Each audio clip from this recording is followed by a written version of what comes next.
Do you play in live poker games where your opponents never seem to fold no matter what you try? Do you get frustrated that you always seem to need a big hand to win a pot in those games? You're not alone. Most live low-stakes games are full of players who can't fold. And most players, even studied players, don't really know how to crack these calling stations. I have read Alex Fitzgerald's new book, How to Beat Players Who Never Fold, to find out what strategies he uses. Fitzgerald has cashed for over $3.5 million in tournaments, has played thousands of hours of live cash games, and is one of the most active poker coaches in the world. So I wanted to see what he had to say. In this video, I will share with you Alex Fitzgerald's top tips of what strategies you can use to exploit overly loose calling stations, what tools to use when you don't have much of a hand, and what not to do in such games. But first, we have to talk about you. Because a really crucial aspect when playing in these games is your mindset. To illustrate that, I will show you a hand I played recently at 1-2. The straddle was on, and a recreational player under the gun opened to 20. I was in middle position with red kings and 3-bet to 65. The original raiser called. The flop came Jack-7 deuce with 2 spades. My opponent now donked 50 into the pot of 138. Usually this means top pair or a draw, or maybe something like pocket 10s, 9s, 8s. Against that range, I prefer fast playing because I don't think that he would fold top pair or a draw, and we wouldn't get much more money out of a medium pocket pair anyway. And I'm never folding my overpair in a pot with such a small stack to pot ratio either, so I raised to 120. He quickly jammed for 335 in total. I call. The board bricked out, he turned over 7 deuce offsuit for 2 pair, and he scooped the big pot. I'm not going to lie, I was frustrated in this situation. However, underneath the frustration in the moment, I was also really happy. A player who can't fold 7 deuce offsuit to a 65-pound bet pre-flop is a blessing, not an annoyance. He made a massive mistake pre-flop, I made a smaller mistake post-flop. Long term, his mistake will lose him money and will make me money. It just so happened that this time was one of the 2% of the time when he hit 2 pairs on the flop. But so many players will start berating such a player while feeling totally helpless.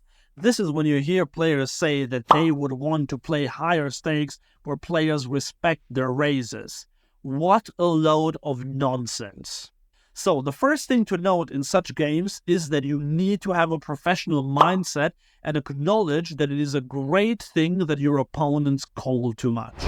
Okay, I have shown you how to lose to players who never fold, but now let's move on to showing how you actually beat them. There is an easy way and a harder one. Let's start with the easy way. Here's an example from Alex Fitzgerald's book. It's a 1-2 home game. Joe opens to $6 in early position. Joe is described as a calling station, usually on the looser side. We call with pocket 3s in the cutoff, and the big blind also calls. 3 ways to a flop of 9, 5, 3, rainbow. Both players check to us. We bet $8 into a pot of 19. Both players call. The turn is the 10 of clubs, which brings in a flush draw. Joe now leads with a $40 bet into the pot of $43. What should we do in this spot? Well, I hope you're not saying fold. Yes, a nearly pot-sized donk bet is rarely a bluff. Now that there's a flush draw out there, this probably means that Joe will have a good hand. If I had a hand like ace-9, I would be a bit worried now. But with bottom set, I want to pile the money in. It's likely that Joe has a slow played overpair or maybe 10-9 for 2 pair, or a hand like ace-10 that he just couldn't fold on the flop. So even though Joe made it quite big on this turn, our exploit should be to raise this bet. If he calls, we jam the river. But what if he has a bigger set than ours? I hear you ask. Well, then we'll get stacked, but that's okay. You are meant to lose all your chips in a set-over-set situation. And don't worry about monsters that might not even exist.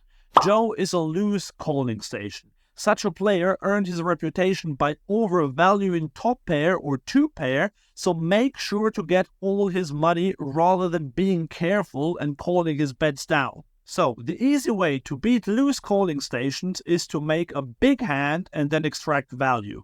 And what if we only have a good pair rather than a set, like in this example? In live low-stakes games, it is often a good idea to bet for value with good pairs until you get raised. Then it is usually wise to fold if the raise comes from a loose calling station who decides to be aggressive in this one hand. Okay, this might have been the easy way, but I don't know about you, I rarely actually have a big hand. So should we just fold for hours until we have a hand? Well, quite frankly, this would be a profitable strategy, but it wouldn't maximize your winnings.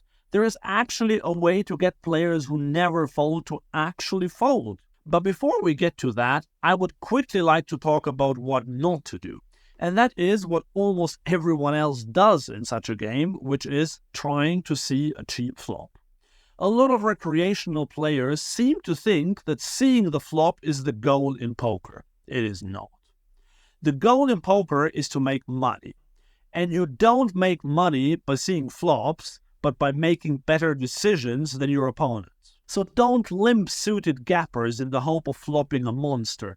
Don't call with ace-7 offsuit in the hope of making two pair. These plays are almost always negative for your win rate. Instead, raise limpers with a fairly wide range when you're in late position, 3-bet and isolate loose players whenever you can. It is this aggression and initiative that will win you money long term rather than hoping to flop big. If you always need a hand to win at poker, you're just gambling. Okay, and now, as promised, let's look at the strategy of how to get players to fold in live low-stakes games. I have experimented with this quite a bit, and it was nice to see that Alex Fitzgerald uses this play too. Here's an example. We raise 9-7 of spades in the cutoff, big blind calls. The flop is king-queen-6 with 2 spades. We c-bet, big blind calls. The turn is an offsuit 4. We continue barreling. This time we bet pot and we get called again. The river is an offsuit ace. It doesn't help our hand, but it helps our calls, because it is unlikely that villain has an ace. Yes, he could have ace-x of spades, but other than that, it seems far-fetched that he has ace-king. And if he had a set or 2 pair, he would probably have raised at some point because the board was very draw-heavy. So could this be our chance to get him to fold? Yes. Just overbet this river and he will most likely fold a king or a queen. When a villain is capped, which means that he can't have very strong hands, then an overbet is a great tool to get him to fold even a good pair. Admittedly, if you play against players who absolutely never fold a pair, then this play won't work. But in my experience, I have rarely seen players who are quite that bad. Especially if you bet really big on the river, most players will let go of their medium-strength hands. But the trick is to use overbets. If you just make it 70% of the pot, this play has much less of a chance to succeed.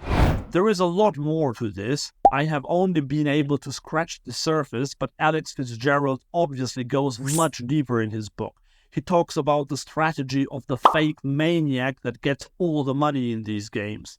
He tells his readers how to best approach multi-way pots, 3-bet pots, home games, and he explains what the psychology behind never wanting to fold is. There are dozens of quizzes and hand examples in the book, all intended to make the reader understand and implement the strategies. I really enjoyed reading this book, and although I don't benefit from recommending this book, I would definitely recommend it to serious poker players. It's an easy read, and the author shares a lot of useful tips that should increase your win rate. I've left the link in the description below if you're interested in buying the book or the audiobook.